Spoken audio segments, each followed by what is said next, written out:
Spiritual Speaks। जो स्वाभाविक होता है वो ऐसे अवसर पर निकल पड़ता है। एक आदमी किसी गांव में गया, वो गांव वालों से पूछता, क्यों भैया ये गांव रामपुरा है? तो गांव के लोग, बुंदेलखंड की घटना, ये रामपुरा है? तो गांव वाले कहें हाओ। अब वो समझे नहीं कि हाओ है कि रामपुरा। फिर दूसरे से पूछा, भैया रामपुरा? हाओ।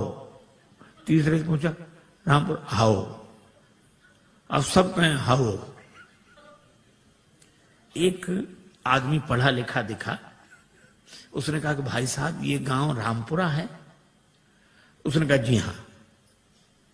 हाँ, अब समझ में आया, यहां सब लोग हाओ हाओ करते थे, आपने जी हाँ कहा।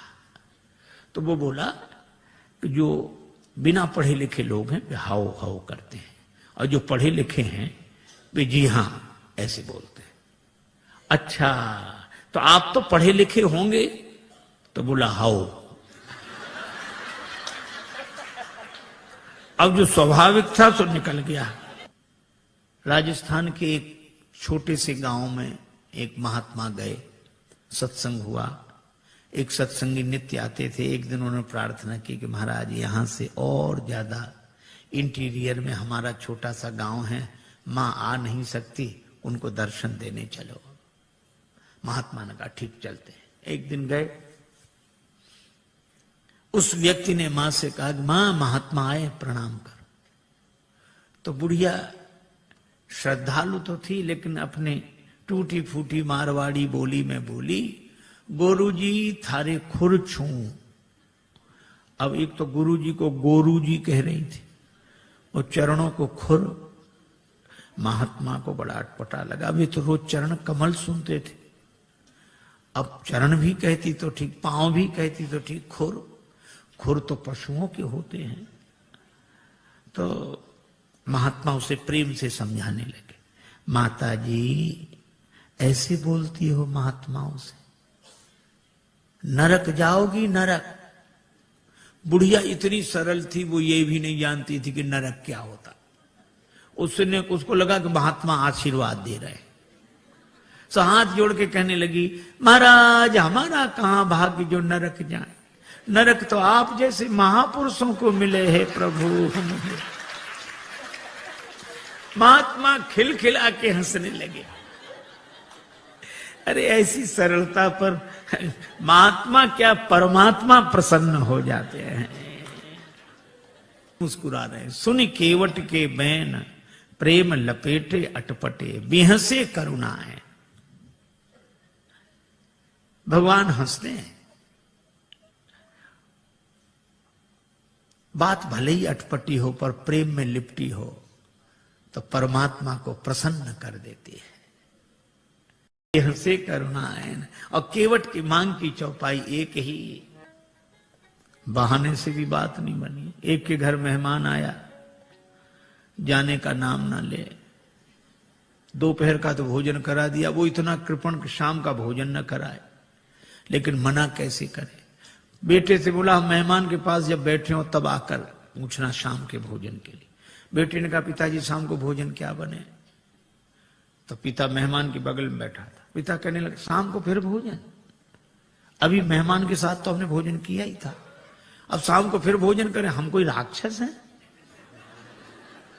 मेहमान से पूछ लो, मतलब मेहमान भोजन करे तो राक्षस।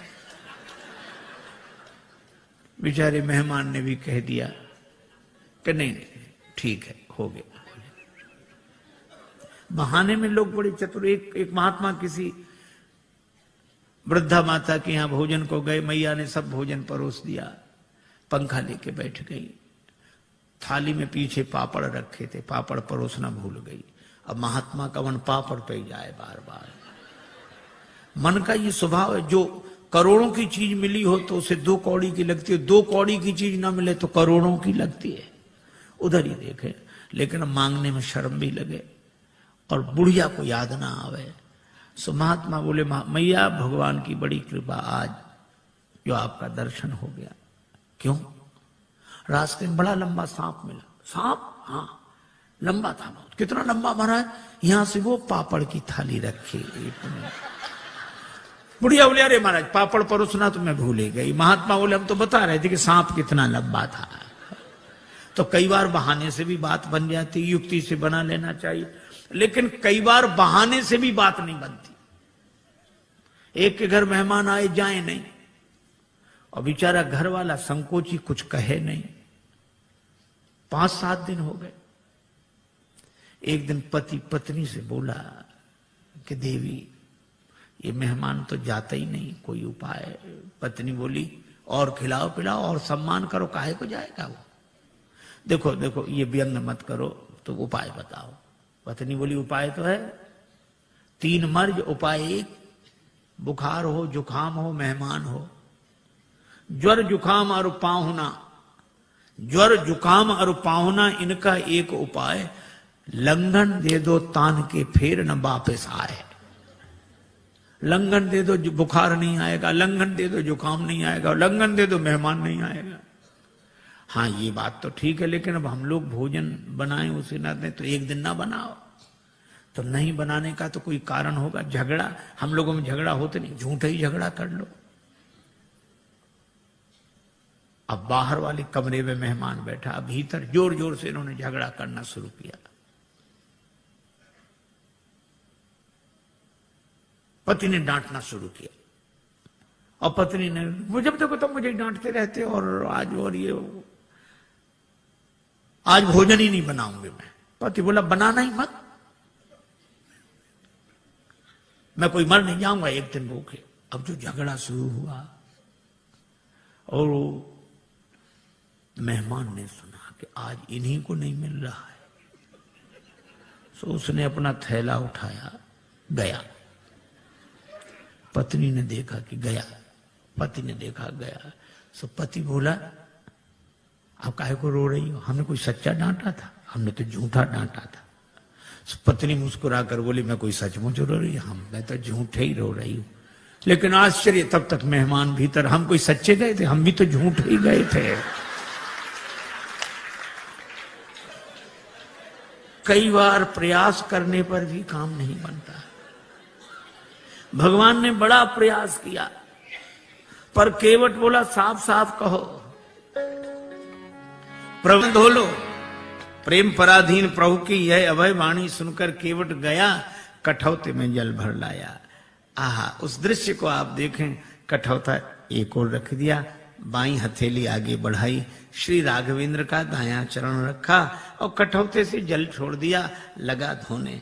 मन में तो पद पखारी जलपान करी, आप सहित परिवार, पितर पार करी, प्रभु पुण्य मुदित गए उलई पार। पितरों को पहले पार किया। ये देखो प्रसंग कितना सुंदर संकेत करता है। श्रद्धा से एक शब्द बना है श्राद्ध। हम लोग उनका भी श्राद्ध करते हैं जो हमारे पूर्वज अब शरीर में नहीं है।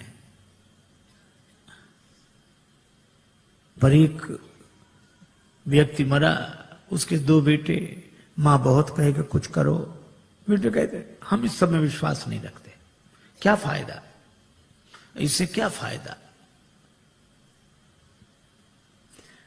मां ने एक दिन कहा कि पिता की अस्थियां गंगा जी में ही छोड़ आओ, 16 किलोमीटर दूर है, इससे क्या फायदा। मां बोली कि तुम विश्वास नहीं करते, पर जिनकी अस्थियां हैं वे विश्वास करते थे। छोटा बेटा बोला ठीक है हम चले जाएंगे। साइकिल से गया, थैले में पिता की अस्थियां लेकर 12 किलोमीटर दूर गया।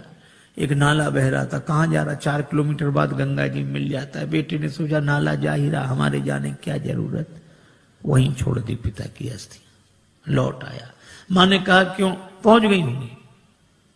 रात्रि को उस व्यक्ति ने स्वप्न दिया कि ऐसे मूर्ख बेटे को भेजा, हमारी अस्थियां नाले में डालकर आ गया। मां ने बेटे को बुलाकर डांटा, क्यों रे पिता की अस्थियां नाले में डाल आया।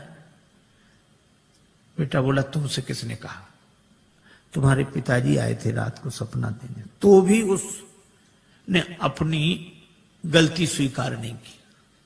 बोला पिताजी का तो जिंदगी भर दिमाग खराब रहा, मरने के बाद भी पागलपन गया नहीं है। मां ने डांट कर कहा क्या पागलपन है। बेटा बोला 12 किलोमीटर इधर लौटकर सपना देने तो आ सकते थे, 4 किलोमीटर उधर नहीं जा सकते थे। यह हाल है। आज रक्त के संबंधों का पहले जैसा अर्थ नहीं है। आज रक्त के संबंधों का पहले जैसा अर्थ नहीं है। तर्पण भी मिल ही जाएगा, ऐसी भी कोई शर्त नहीं है। लेकिन केवट का प्रसंग हमें सिखाता है, पितर पार करी प्रभु पुण्य मुदित गये लई पार।